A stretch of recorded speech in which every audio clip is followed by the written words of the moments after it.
স্বাগত স্টার প্লেতে, সাথে আছি শেখ আশিক আর আমার সঙ্গে আছেন কনফিডেন্ট স্পোর্টসের কো-ফাউন্ডার আবিদ আনোয়ার। তার পরিচয়টা আমি যদি আরও একটু ক্লিয়ার করি, তার হাত ধরেই বাংলাদেশে এসেছেন কিউবা মিচেল, কিছুদিন আগেই এসেছেন আরও বেশ কয়েকজন ফুটবলার যারা আছেন তারিক কাজী কিংবা কাজেম শাহর মতো ফুটবলার।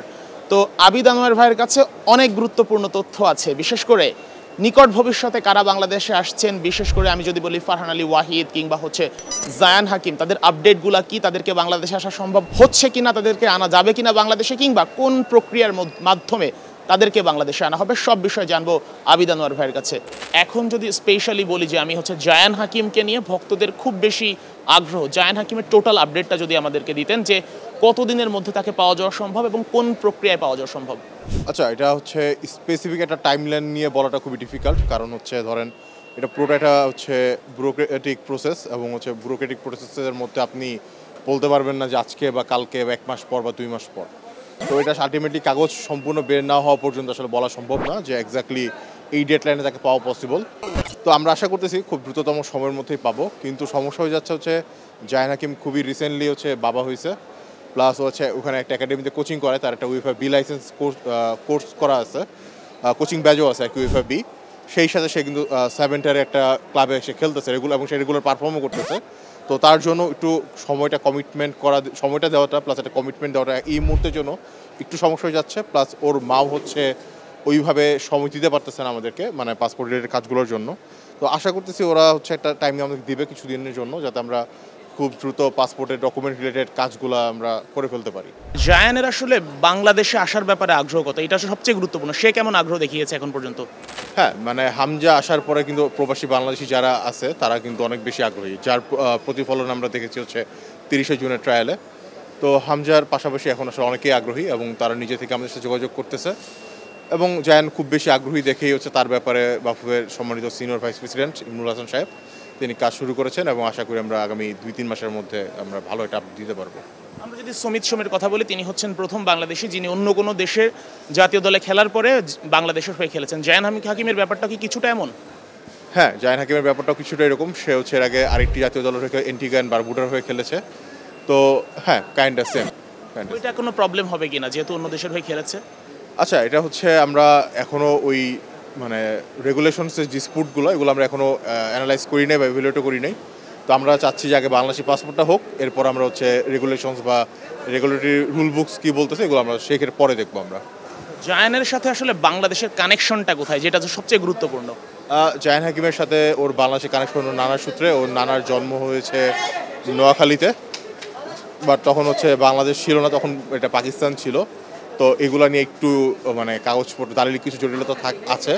তো আমরা এগুলো খুব দ্রুত সলভ করার চেষ্টা করতেছি। তার কি বাবা মা দুজনেই বাংলাদেশি? ওর শুধু নানা বাংলাদেশি। জি। এখন আপনার কাছে কি মনে হচ্ছে সম্ভব, এবং সে যদি সম্ভব হয় সেক্ষেত্রে বাংলাদেশের জন্য মানে কতটা ভালো অ্যাসেট হতে পারে সে? আচ্ছা দেখেন, এটা সম্ভব। আমরা চাই যে সবসময়ই চাই যে এটা সম্ভব হোক, কারণ আমাদের মানে গোল করার মানুষ নাই ন্যাশনাল টিমে। তো জায়ান হাকিম একটা মানে এমন একটা স্ট্রাইকার যে কিনা 188 সেন্টিমিটার লম্বা, ফিজিক্যালি খুবই স্ট্রং, বাম্পা খুবই স্ট্রং, ইয়ার মতো, নাম ভুলে গেলাম, এলিটা কিংসলের মতো। তো এরও খুব ভালো এবং খুব ভালো প্রেসিং করতে পারে। তার সবচেয়ে বড় কথা সে মাত্র 26 বছর বয়স। আর আমরা জানি যে একটা স্ট্রাইকারের পিক এজ হয় 28 থেকে 32-এর মধ্যে। তখন ওর মধ্যে ম্যাচুরিটিও আসে, ওর মধ্যে সেই পারফরমেন্স করার খিদাটাও থাকে। তো 26, সেক্ষেত্রে আমি বলবো সে এখনও অনেক তরুণ, এবং সে বাংলাদেশকে আগামী যদি মানে সব কিছু ভালো হয়ে যায়, সে যদি বাংলাদেশের হয়ে খেলতে পারে, আগামী 10 বছর বাংলাদেশকে সে লং টার্মে সার্ভিস দিতে পারবে। বাফুফে আসলে কতটা আগ্রহ দেখিয়েছে তার ব্যাপারে? আচ্ছা, বেসিক্যালি সত্যি কথা বলতে বাফুফে আগ্রহ কতদূর দেখাচ্ছে, বাফুফে আগ্রহ না দেখালে তো কাজটা দূর আসতো না। তো কাজটা হচ্ছে, আস্তে আস্তে হচ্ছে। বাট মানে দেখেন, কিউবার ক্ষেত্রেও কিন্তু আমরা ব্যাপারটা হয়ে যায় কি, বাইরে থেকে মন্তব্য করাটা অনেক সহজ। মানে সবাই বলে যে কেন আপডেট নাই, কেন এই কাগজটা এইভাবে করতেছেন না, কেন এই কাগজটা ওইভাবে করতেছেন না। বাইরে থেকে বলাটা অনেক সহজ, কিন্তু যখন কাজটা ভিতরে করতে যাওয়া হয় তখন বোঝা যায় আসলে কতটা কঠিন হতে পারে জিনিসটা। তো আমাদের একটু সময় দেওয়া হোক, আমরা ইনশাল্লাহ এটাও কিউবারটাও যেহেতু দ্রুত করে ফেলতে পারছি, এটাও হয়তো ইনশাল্লাহ খুব দ্রুত হয়ে যাবে। আচ্ছা, আমরা একটা বিগ নেম নিয়ে আমি কথা বলতে চাচ্ছি, যাকে নিয়ে অনেক বেশি আগ্রহী ফ্যানরা, এবং সেই নামটা নিয়ে কথা বলতে চাচ্ছি, সেটা মানে যাকে নিয়ে এই মুহূর্তে ইংলিশ ফারহান আলী ওয়াহিদ। ফারহান আলী ওয়াহিদের সঙ্গে কিংবা তার পরিবারের সঙ্গে আপনার এখন পর্যন্ত কথা হয়েছে কিনা? কথা হলে কোন ধরনের কথা হয়েছে? আচ্ছা, ফারহান আলী ওয়াহিদের বাবার সাথে আমার বেশ অনেক বছর আগে থেকেই পরিচয়, প্রায় মেবি 20-21-এর দিক থেকে কথা হয় ওনার সাথে। তো ও কিন্তু ইংল্যান্ড অনূর্ধ্ব 15 দলেও খেলেছে। তো ওদের হচ্ছে ও এখন যে স্টেজে আছে হয়তো সে ইংল্যান্ডও যেতে পারে, হয়তো বাংলাদেশে চলে আসতে পারে। তো ডিপেন্ড করতেছে আগামী 1 বছরের মধ্যে ওর ঠিক ক্যারিয়ার প্রোগ্রেসটা বা ক্যারিয়ার ডেভেলপমেন্টটা ঠিক কতটুকু যায়। তো এর উপর নির্ভর করেই হচ্ছে মানে এটা বোঝা যাবে আর কী হচ্ছে। তবে ওর বাবার সাথে যেটা কথা হচ্ছে ওরা আরেকটু সময় চাচ্ছে। তো আরেকটু সময় নিয়ে স্টেবল হয়ে ওর ক্যারিয়ার যখন স্টেবল পর্যায়ে যাবে তখন হয়তো ন্যাশনাল টিম নিয়ে সিদ্ধান্ত নেবে।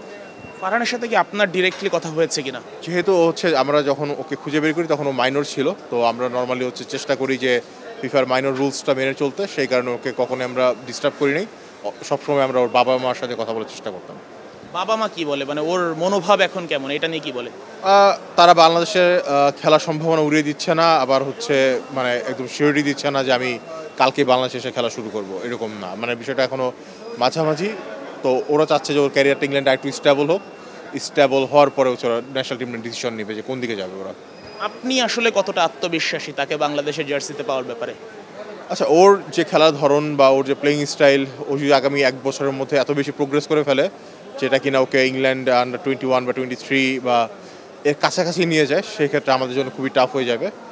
আর যদি আসলে আমি বলবো যে ধরনের প্লেয়ার ওর উচিত ইংল্যান্ডে আগে ফোকাস করা, যদি না হয় সেক্ষেত্রে বাংলাদেশ। আচ্ছা, আর আমরা প্রায় লাস্ট পর্যায়ে চলে এসেছি, সেটা হচ্ছে ফারহান আলী ওয়াহিদ কিংবা হচ্ছে জায়ান হাকিম, এদের ব্যাপারে তো কথা বলছিলাম। এখন ফ্যানদের আগ্রহটা আসলে দুজনকে নিয়ে অত্যন্ত বেশি। তো সেক্ষেত্রে ফারহান আলী ওয়াহিদের বাবা মানে যে টাইম ফ্রেমের কথা যেটা বলেছে, সেটা আসলে কেমন টাইম চায় তারা? কি মানে আনলিমিটেড তো নিশ্চয়ই না, মানে 1-2 বছর বা এমন কোনো বলেছে কিনা? না, এরকম 1-2 বছর কোনো টাইম ফ্রেম নাই। ওনারা বলছে যে আমরা একটু সময় প্রয়োজন, আমরা ওর ক্যারিয়ারটা ইংল্যান্ডে একটু স্টেবল হোক, এরপরে সে ন্যাশনাল টিম ডিসিশন নেবে। মানে হচ্ছে ক্লাব ফুটবলেও বেশি ফোকাসটা এখন বেশি, তাই তো? এই মুহূর্তে ক্লাব ফুটবলে তার মেইন ফোকাস। মেইন টিমের ব্যাপার তো আছে। হ্যাঁ, মেইন টিমের ব্যাপারটাও আছে সেই সাথে। হ্যাঁ, আমরা আসলে কথা বলছিলাম আবিদ আনোয়ার ভাইয়ের সঙ্গে, যিনি হচ্ছেন কনফিডেন্সিয়া স্পোর্টসের কো ফাউন্ডার এবং যার হাত ধরে বাংলাদেশে বিভিন্ন দেশে ছড়িয়ে ছিটিয়ে থাকা বেশ কজন ইফেক্টিভ এবং ভাইটাল গুরুত্বপূর্ণ ফুটবলার এসেছেন, যাদের কয়েকজনের অভিষেক হয়েছে বাংলাদেশ দলের জার্সিতে। বলেছি তারেক কাজীর কথা, বলেছি কাজেম শাহর কথা। তো তাদের পরে আমরা রিসেন্টলি দেখলাম কিউবা মিশেলকে, এবং আমরা আশা করি জায়ান হাকিম এবং ফারহান আলী ওয়াহিদ তাদেরকেও পাবো বাংলাদেশ দলে। এবং সেই জন্য কনফিডেন্সিয়া স্পোর্টস তাদের যে প্রক্রিয়া এবং একই সঙ্গে বাফুফে সেই এফোর্টটা দেখাবে। এতক্ষণ সঙ্গে ছিলাম শেখ আশিক এবং আমার সঙ্গে ছিলেন আবিদ আনোয়ার ভাই। ধন্যবাদ জানাচ্ছি ভাইকে এবং আমিও বিদায় নিচ্ছি।